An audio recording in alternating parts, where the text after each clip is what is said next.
Salut à tous, je m'appelle Antoine Caron et je suis heureux de vous accueillir sur cette chaîne dédiée à la pêche.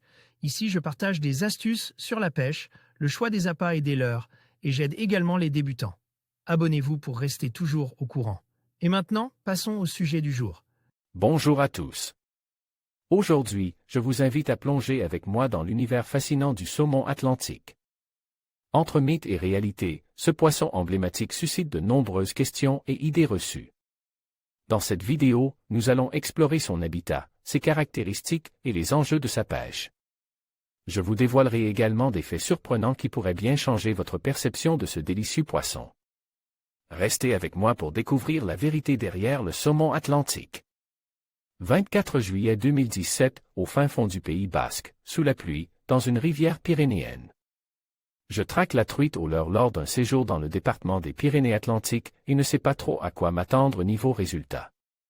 Par défaut, j'opte pour un leurre heavy sinking, coulant rapide, de 63 mm, dont vous connaissez très probablement le modèle, Carla. Rivière, ou plutôt, le Gève, comme disent les locaux, est assez large et qu'il y a du courant. Je rentre assez vite quelques petites truites, il semblerait que je sois sur la bonne voie pour faire une belle pêche. Peu après le début de la session, j'arrive sur un beau poste, à savoir, une berge léchée par une puissante veine de courant avec un calme en parallèle.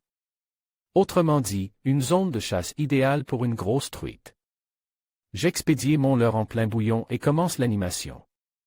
Au moment où il sort du courant, un gros poisson le frappe avec une violence inouïe. Par surprise, j'envoie un ferrage bien appuyé, comprendre un ferrage de bourrin, suivi de 2 coups de tête qui me font comprendre que j'ai affaire à un adversaire sérieux. Je bride vers la droite pour l'empêcher à tout prix de prendre le courant. Je pense à ce moment tenir la truite de ma vie, mais lorsque je l'ai vu passer à quelques mètres de moi alors qu'il descendait la rivière, mon cœur s'emballe. C'est un saumon. Il n'y a pas d'autre solution que d'y courir après pour ne pas mettre trop de pression sur la ligne. J'ai d'ailleurs été contraint de le desserrer car la puissance du poisson, ajoutée à celle du courant, fait que j'arrivais au bout de la résistance de mon matériel. Pour ne rien arranger, il y a des gros rochers en aval et s'il parvient à s'y réfugier, le bas de ligne en 20% casserait en quelques secondes. En somme, je ne peux absolument rien faire, à part espérer qu'il s'arrête. Et soudain, le miracle se produit.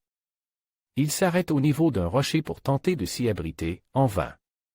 Je suis à présent à son niveau et au bout de 3 tentatives, il glisse gentiment au fond d'une épuisette bien trop petite. J'ai encore du mal à croire ce qui vient de se passer, je tiens un saumon dans mes mains. Avec ses 66 cm, certes ce n'est pas un très gros, mais pour le pêcheur de truite que je suis, prendre un saumon est comme un privilège. Un cadeau de la nature pour récompenser des années de pratique. Un corps fuselé et argente, une queue échancrée, une ponctuation noire au-dessus de la ligne latérale, l'articulation de la mâchoire. Ne dépassant pas l'aplomb de l'œil, la confusion avec une truite de mer n'est pas permise. Ce poisson de rêve a tenu toutes ses promesses.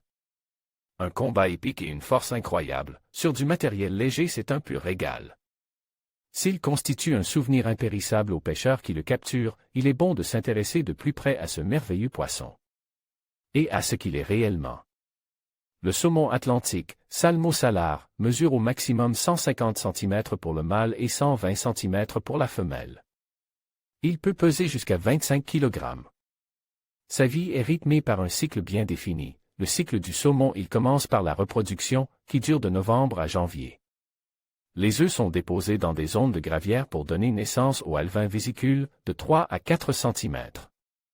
Ces derniers resteront sur la frayère de février à mars, voire avril. Une fois qu'ils ont quitté leur lieu de naissance, ils se nourriront et grandiront dans la rivière jusqu'à devenir des tacons de 4 à 20 cm, puis des smolts ou saumonaux. En avril de l'année suivant leur smoltification, changement qui leur permettent de passer de l'eau douce à l'eau salée, ils dévalent le cours d'eau jusqu'à l'océan et rejoignent les zones d'engraissement situées au large du Groenland et des îles Féroé. Un petit tacon pris au toc. Facilement différenciable de la truite fario juvénile entre autres grâce à sa queue formant un V très marqué et à l'articulation de la mâchoire ne dépassant pas l'aplomb de l'œil.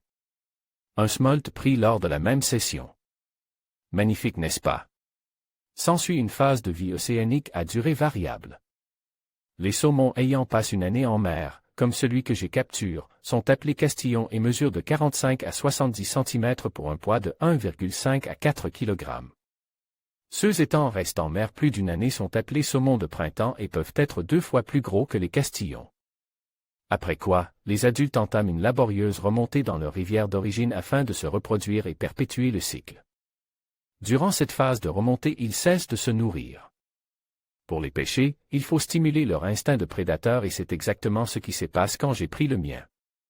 J'ai donc eu la chance de passer au bon endroit devant le bon saumon, mais je n'irai pas jusqu'à m'en plaindre. Voilà, nous avons brièvement fait le tour de la vie semée d'embûches du saumon atlantique. N'étant pas un spécialiste, je préfère ne pas rentrer dans le détail mais il existe une multitude d'autres sujets intéressants à propos de ce poisson légendaire, comme par exemple, tout ce qui freine sa remontée, barrages, etc. L'analyse des populations, les moyens mis en œuvre pour sa protection et même sa pêche. Un poisson qui impose le respect que je souhaite à tous les pêcheurs résonne d'avoir un jour au bout de la ligne. Article rédigé par Cyprien Quirocel. En conclusion, le saumon atlantique incarne à la fois un mythe et une réalité fascinante. D'un côté, il est célèbre pour sa saveur délicieuse et ses bienfaits nutritionnels, attirant des gourmets du monde entier. De l'autre, il fait face à des défis environnementaux et à des pratiques de pêche qui soulèvent des questions éthiques. En prenant conscience de ces enjeux, nous pouvons mieux apprécier ce poisson emblématique tout en soutenant des méthodes de pêche durables. Ainsi, le saumon atlantique peut continuer à être une source de plaisir et de richesse pour les générations futures.